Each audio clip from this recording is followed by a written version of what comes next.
Hi guys, I'm Jack Howard Potter. I'm excited to be here at Welder Underground to talk to the apprentices today and share a little bit about my process, how I make my sculpture, the techniques I use, and some of the projects that I've been working on. So I hope you enjoy. The moment I put the hood down and made my first weld, it took my breath away and I was like, oh my God, there was something kind of like magic. This super hard, permanent material was immediately a liquid.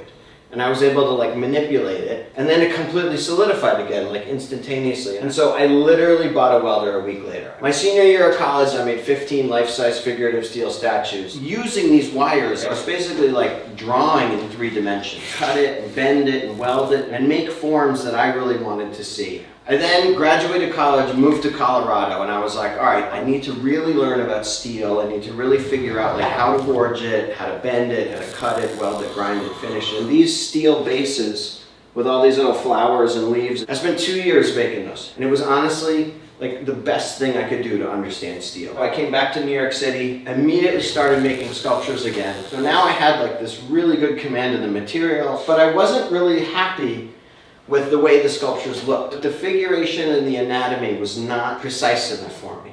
I enrolled in drawing classes at the Art Students League, and for 2.5 years I didn't make a single sculpture, and I focused only on drawing. And you like learn about like how different muscles go together, how the deltoid and the bicep like interact. I probably made like 10,000 drawings. And this is the first sculpture I made after 2.5 years of drawing at the Art Students League. Because this was where I was before a lot of study of material and subject, and then this is after a lot of study of material and subject.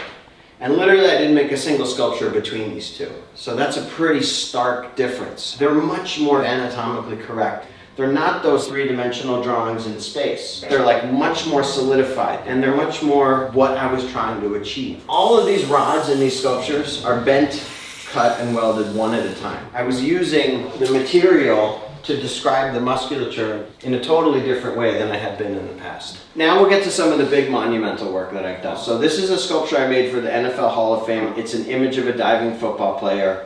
It's 6,000 pounds, it's 30 feet tall. This has been 25 years of working with different people and gaining knowledge for all those things to come together. Nice, that is really cool. You got that robot in you easy, right? Yeah, seriously.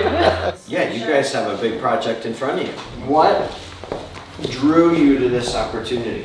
I also want to build something that I could like come back to like 10 years from now and then be like, yeah, I make that. Fact. That would be cool.